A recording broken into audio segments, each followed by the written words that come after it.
One of the things that made me sit up and take notice that Trigger Happy Havoc was something that was going to be a unique experience was not only the insane intro that very quickly thrust us into a dark, unexpected story, but also the character of Sayaka Maizono, who I think is a genius piece of subversion. I went into the game really not knowing anything about it at all. All I knew is that I wanted to check it out for a while because I'm a fan of the art style and I've been told it'd be something I'd enjoy. So the initial plot twist of setting foot into the school and having everything instantly go wrong really shocked me. This is also something only the first game in this series can get away with, because by the time you play the sequels you already kind of have a general idea of what's going on. Enter the subject herself, Sayaka Maizono. I've seen enough of these types of stories in my time that having the cute girl that's way out of any main character's league suddenly be into them is just a very standard story trope. The music when the daily free time starts hammers this point home for me as well. Not to say the soundtrack sounds bad, because it doesn't. I love it, but it really just fit with the visual novel trope for me of a happy school life. I mean, just listen to it.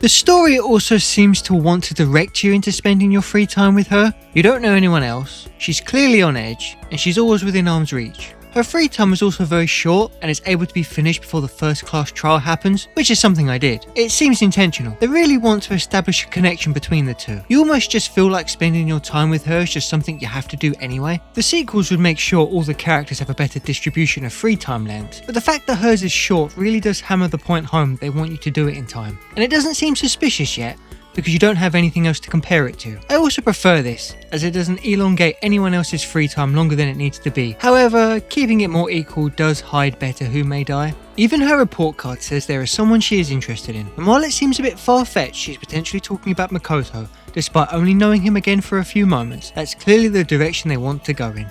Feeding into that trope, you get the feeling it's going to be the nervous Makoto facing the world with his re-established friend. We have no reason to suspect her at all, even if we've been told we're in a killing game. On the flip side, it seems a bit much to me that she says she trusts him as much as she does, even though they've only just rekindled their friendship a little while ago. But by the power of anime logic, you go with it. Even if it seems highly suspect that out of all the people in the world these two know each other, it's actually not a lie. It's just a coincidence. Or maybe it was a lie and she is pretending to know him. Ooh. But no, we know that's not true. So when she comes to Makoto's room and tells us that someone has been knocking on her door, we have no reason not to believe her, especially after her reaction with seeing the tape of the outside world. Someone may have seen her as an easy and weak target to go after. And also Monokuma just reminded Makoto to keep his door shut. However, this was all part of her plan to get what she wanted, and she got him to mention it without even trying. Her looking down at the desk could be seen as initially trying to decompress, but we know it's because phase 1 of her plan is complete. And then, shockingly, she is killed.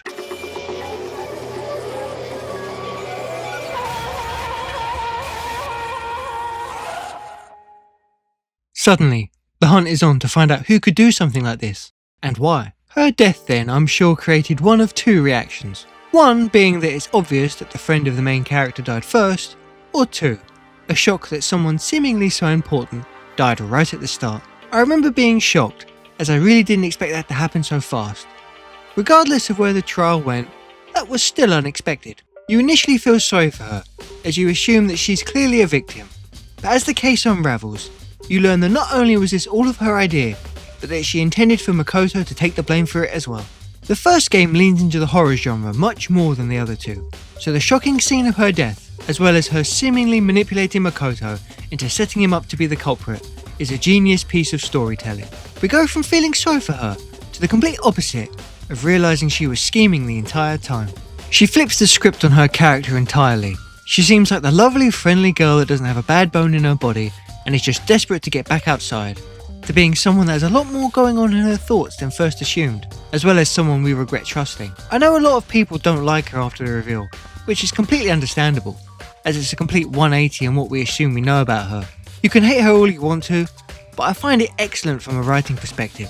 She completely destroys any cliche trope associated with her stereotype. And she's not necessarily evil either, more like a scared girl that wanted to go back to the outside to see what happened to her friends, but clearly used her relationship with Makoto to make her goals easier to achieve. Was all of this intentional, or just a happy accident? I know the devs wanted to kill off Leon and Sayaka first, because they got fed up of looking at their character models so much in pre-production, but taking the trope of the hot girl liking the main character of a visual novel to ending up basically just using their relationship to set him up for failure by taking the fall for a murder she committed was a genius piece of writing.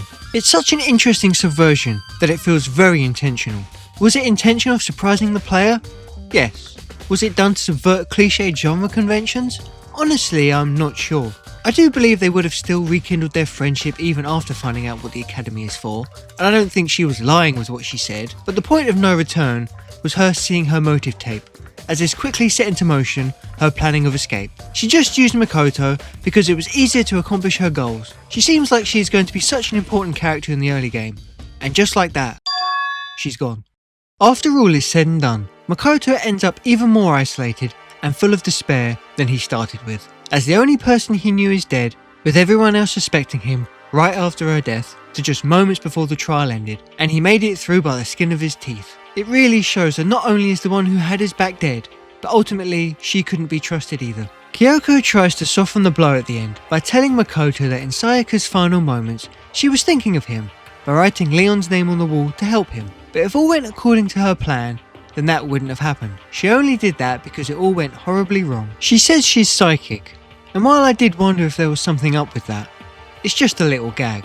She says she has good intuition, but if they knew each other more, it could be said that she just knows a lot about him. Given they've just met up again, that can't be right. She does recognise him first though. You have the setup of a usual visual novel of them literally bumping into each other, then you give gifts to the characters you like to raise their affection, and while it seems to be set up to go in that direction, the game rips it all away from you with plot twist after plot twist. Even her design seems very nice and simple compared to all the other zany characters we get, which only makes her more effective. I still find what they did with her in such a short amount of time to be very impressive. Now, if you'll excuse me, I'm going to church, because that's clearly where I need to be for being such a Sayaka glazer. Until next time.